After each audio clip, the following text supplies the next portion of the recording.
My name is Max Romey, and this is my grandmother's sketchbook. And today, we're going to track down and paint a glacier.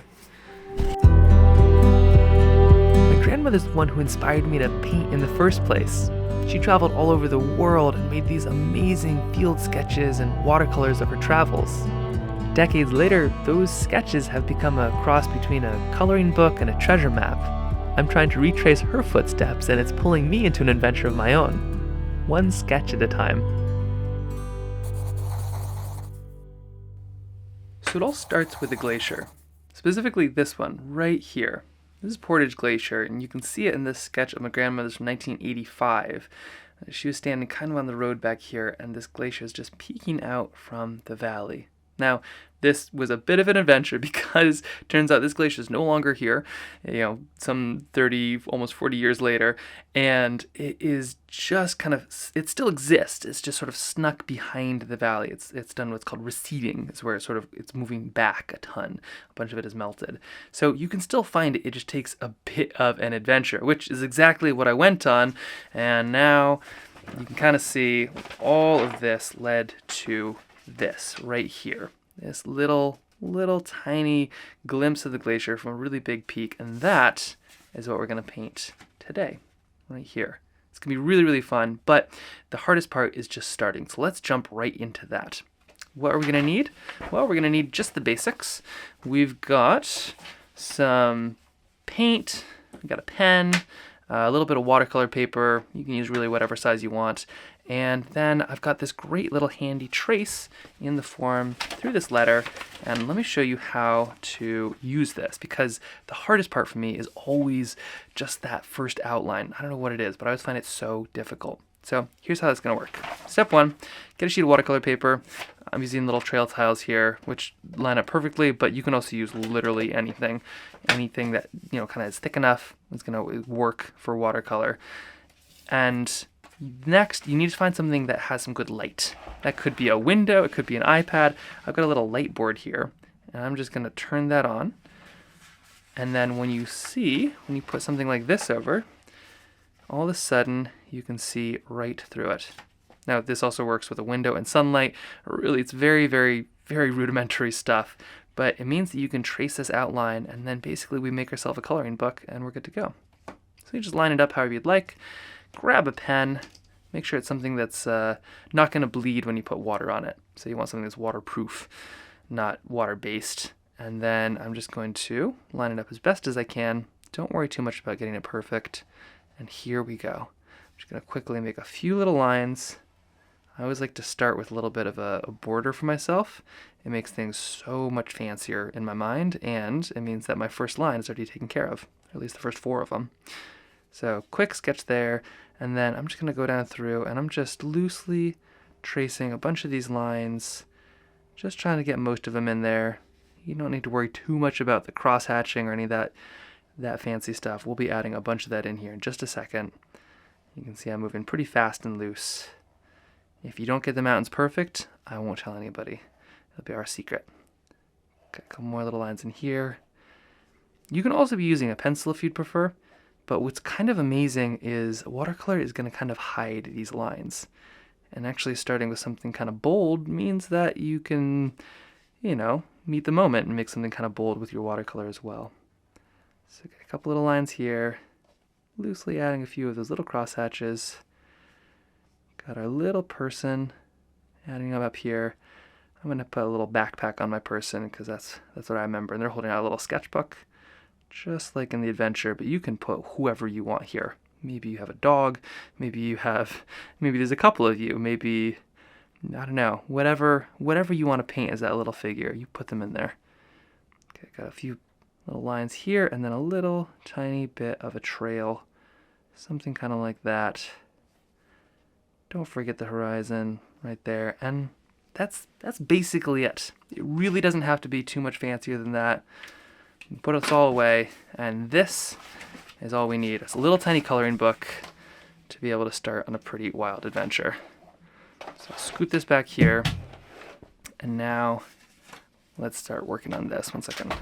Toss all this down. You'd be frightened to see how messy my desk is.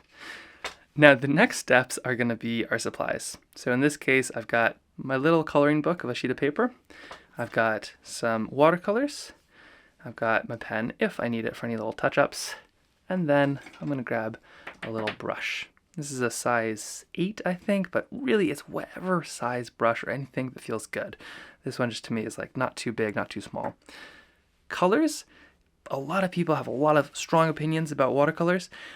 My take is that whatever works for you is good. These are kind of the 10 that I usually use, but whatever you feel or whatever is on sale will also work totally fine. So long as you have something that's kind of warm, something that's cool, something that's dark, and something that's light. You can really get away with all of that. But I've got some indigo, some purple, some dark blue, some light blue, some green, a burnt sienna, which is kind of a cookie brown, a red, an orange, a yellow, and another yellow.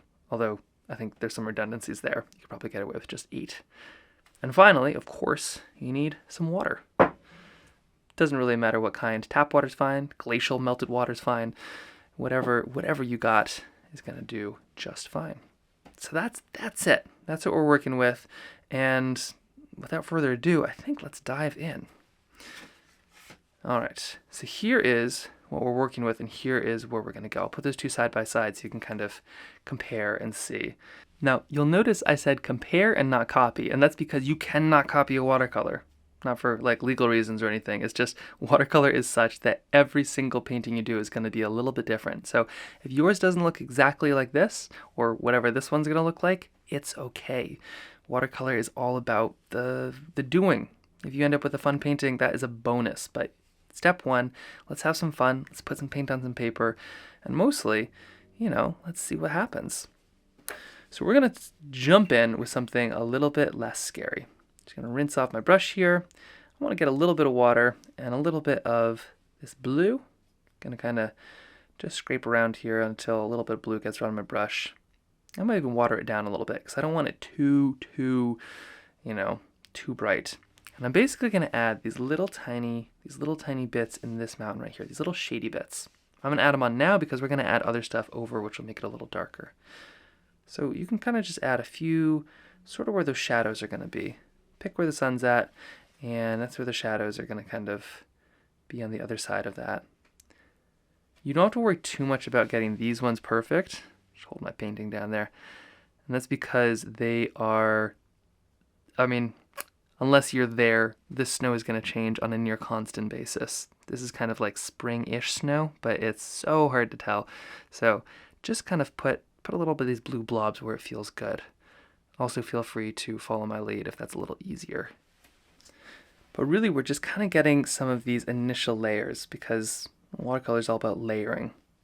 Putting a little bit more on just as I need it. And I'll move up here maybe, and a little bit over here. Maybe a little bit to the top. It's just way harder to do this later. So that's where we're going to get all these light layers in. And then perhaps even a little bit to this side of the glacier. Maybe a little bit down here as well. You'll see right here, my little person, I just went right over them. Partially it's because, this line is dark enough, it's not going to matter. But also, these light layers are basically going to be carved right over top of. You can, if you want, add some of these little tiny sort of crevasses as this glacier flows downhill. A little bit of things like that, and a little bit of texture. That's what's going to make it really pop and shine here in just a moment. So there's kind of our light blue layer. And watercolor is this puzzle, and we're just layering these base layers to kind of start with it all. It's also tough because you need to figure out what's dry and what's wet and how it all fits in. Next, we're going to do something kind of similar with our little path. A little bit of this burnt sienna, and I'm just going to fill in that path. Some kind of just light brown path color. And this, way up on this hill, this is Portage Pass. And this is kind of one of the two ways that you can see Portage. One, you could take the MV Ptarmigan, a really cool boat that kind of zips around down here. It'd actually be so tiny compared to the glacier, you could barely even see it. And that is a wonderful way. Even Alaskans love to kind of use the ptarmigan as a way to get up close to the glacier. It's safe too, compared to, say, the winter when a lot of people go skiing and skating and often get a little too close to a very, very, very unpredictable wall of ice. This way, it takes a little bit longer. You got to go through the largest tunnel in like North America. and then climb up this really big hill. You gotta have bear spray in the summer, and then you get right to the top, but the view is unbelievable, and you finally get to see Portage. Even though you used to be able to see it from the visitor center years ago, now mostly they just see the icebergs that float by. All right, so we got our little lines of kind of blue right up here. It's very light, and the next stage we're going to sort of flow into here is going to be this kind of light brown. Actually, you know what? I think I lied. I think we're going to do this little group of trees right here. Like I said, watercolor, a little confusing. It's all about sort of the order of operations. And because we're going to put these light ones in later, you'll see we'll add this nice dark background so it'll kind of carve them out. Now green is cool. Green is made out of a yellow and a blue. So if you want, you can kind of start with yellow. Makes things a little bit more dynamic. I'll just add a little bit of a layer of yellow to my trees, maybe just to the edge here.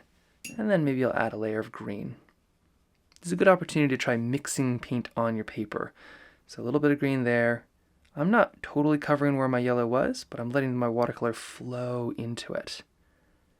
You can see now that we have a little bit more yellow on this edge and green on this edge. I'm going to try to do blue on the exact same side. Well, not the same side, the opposite side, the same layer. A little bit of dark blue, and now here we go, look at that. A little dark blue right here. And I'm just going to leave it and let it do its thing. It's the hardest lesson to learn in watercolor, just to trust. Trust the paint, trust yourself, trust the process. Honestly, watercolor and life. If you need, you can always add a little bit extra water too. And don't worry if you go over the lines like I am right there. We're going to be filling all that into something a little bit stronger here in just a second. So there's our little bushes there. We've got our little kind of shadowy patches of snow. And the reason we also added a lot of those is it makes the bright white parts of snow seem so much brighter. If it was all pure white, it would just seem like you took off your sunglasses too fast. Rinsing off the brush, and now let's work on some of that kind of that Cookie Mountain color. Touch of this right here. And now let's work it just on the edges of these mountains, something like this. If things are a little bit too wet and they kind of bleed together, totally fine. Honestly, it might look more realistic than, than anything you could have done on your own on purpose. Because I find the mountains and watercolor, it's almost like they mimic each other in some ways. And I'm just adding a little bit of rock here, a little bit of rock there. Just kind of imagine where the stuff would be. Like I said, maybe it doesn't look exactly like that right now, but give it a week and it'll probably be closer than you think. These are very dynamic places, and I feel like they're constantly changing. So the snow cover is kind of up to your timeline. It's like style, right? You wait long enough, it's going to come back into fashion. Same with snow cover. Make a little bit too much rock, just give it a month. You'll probably be right. Put a little bit right there. Put a little bit on this side as well. Loosely following some of those cross hatches, but you don't have to either. Now, what's so cool about Portage, I think, is the way that it changes with the seasons. Obviously, it's changed a lot in the last 40 years, but even the difference between, one season to the next. The glacier itself is moving back, but the way you can get to it changes a lot. Adding some brown up to this side now. You can see that blue is still wet, but that's okay. It'll kind of all mix together in a cool way. In the winter, you can bike up, you can snow bike up, you can kick sled, you can skate depending on the ice, you can walk, you can ski. But that's also where Portage got its name. It's called a Portage Glacier because portage, as the French would say, portage, means to carry something over, to travel over. And that is exactly what people did before the Whittier Tunnel, is they would go up this pass, and when the glacier was actually almost up to where this little person was, they would then walk across the glacier instead of going over these huge mountain passes, thus Portage Glacier. And they were doing that for thousands and thousands and thousands of years. You really can't do it right now. Fortunately, there is a tunnel right there, but it was used by animals and people following those animals for game, and then later trade, and then even earlier prospectors as well. Just working down on these browns. And everything is starting to kind of become the shape of this mountain. Isn't that kind of fun? A little bit down here. I'm not going to touch those trees too much, otherwise they might all kind of mix together, but that's all right if they do as well. Maybe a little bit more brown down here as well with this. There's like this little rock formation. Not sure if I got it exactly accurate, but unfortunately with this glacier, wait long enough, like that rock will show up more as well. About a decade ago, you couldn't see that because it was covered in ice. Wild thing, huh? That rock kind of saw sunlight for the first time in probably 5,000 years, about 10 years ago. Okay, a little bit there, looking lovely. Now if you want, you can kind of add some, while we're on our brown, you can add a couple little of these stripes of the glacier kind of scraping away at this stuff. Like a few above this rock. And that's because this rock's kind of deep down there and the glacier's kind of moving past and through. Maybe there's a few little ones up here as well. Just adds a little bit of color, but also kind of shows that the glacier is sort of cruising through. It's these really cool crevasse slats all go through it. Okay, a little bit of that right there, looking lovely. If you want, you can always test the dryness with your finger. So just to kind of know if you paint, would it mix together? And I can kind of feel this is a little bit dry still. Watercolor is all about knowing how dry or wet or not dry something is, and that's going to depend on where you live and what time of day it is and what you're painting with. But just knowing how to manage what the dryness of something is or isn't is really key. There's a trick though. If you have a little bit of this very, very, very fancy Kirkland's Best toilet paper or paper towels or a cloth or something like that, you can almost use it like an eraser. So if you ever make a little mistake or something, like say you don't want that little piece of brown right there, you can kind of just make it disappear. So long as it's still wet. That is key. It's got to be still wet, otherwise it's kind of baked in. Okay, that is looking wonderful. I might add a little bit of purple now, whether or not it's dry.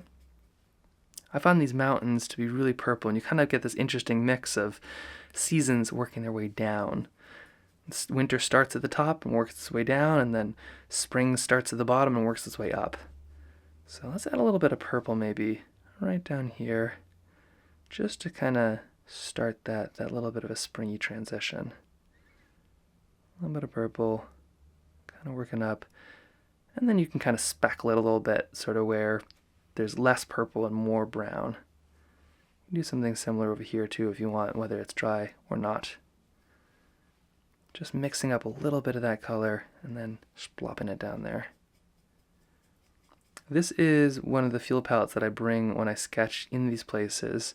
And I think the real trick when it comes to painting is just having something that's with you. There's tons and tons and tons of brands out there that all make interesting stuff. But whatever you use, just make sure it's something that you would carry with you. If you're willing to drag a huge easel and oil paints and everything like that, power to you. I mean, if you have a pack mule or something on staff, that's great. Or a spouse. I think that's kind of the artist spouse's job. I think they often become that pack mule. But if you are just gonna have something little, it's okay to have something little, because when you do sketch in these places, it's almost like it locks in that feeling. The reason that I almost know what this feels is that I made a sketch like this right up there, and it makes you sit and watch and listen. Sometimes moving at that glacial pace really does open up the world a little bit to you as well. All right, moving back in here to this purple. I think that these trees are probably dry enough, so I'm going to add a little bit over here, because I kind of want this brown to move down into something purplish like this. So whether it's some big little splops or little ones, we're going to kind of go from purple and then maybe even into indigo or blue or something like that. You can kind of pick, but purple into something maybe even slightly darker. Mix it up, see how you feel, and you can use it to kind of carve out these trees. And I say carve out, but this is a color dark enough that if I mess up and put a little bit of green up here, by carving out that tree, I'm kind of choosing its shape. A little bit down here, something kind of like that. And maybe a little bit up here as well. It's all about those gradients. That's looking lovely. I say the word lovely glaciers a lot, and they are. They're lovely, they're beautiful, but they're also huge and giant and kind of scary and beautiful.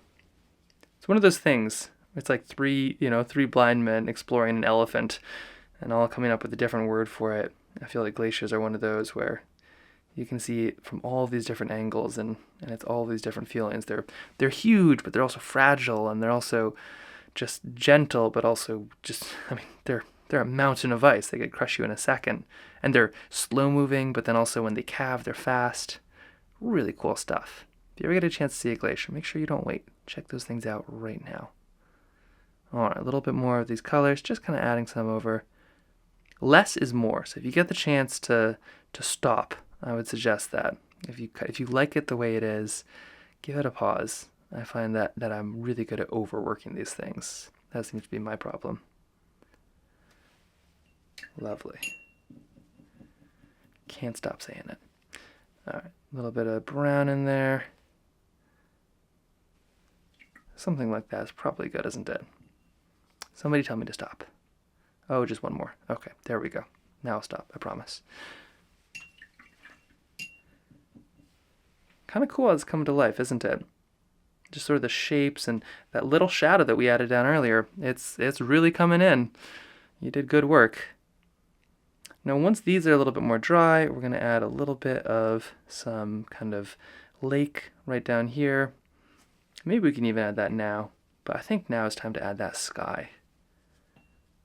Skies are kind of tough because you sort of need to do them all at once. If you do them in like little bits here and little bits there, you get this sort of patchwork, you get some lines as things dry. So you kind of want it all to dry at once. So what I'm going to do is add just a little bit of water, just clean water right up to the top. And that's going to kind of keep stuff a little bit more flowy and a little bit wetter for longer. Because I'm going to try this in one go. Here's a big brush full of blue.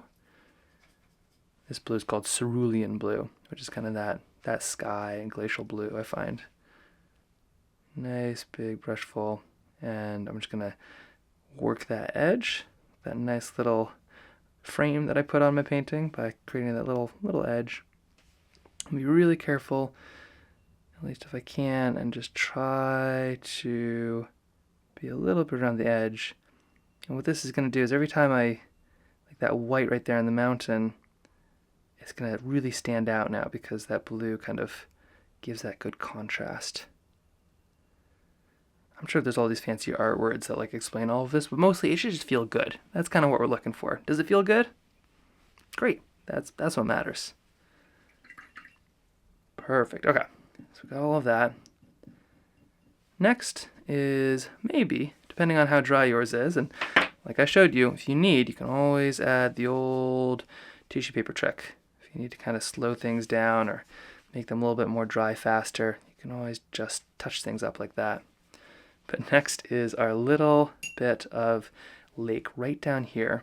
This Portage Lake, kind of a new lake to be honest, only, a couple decades old, so to speak, or at least the length of it.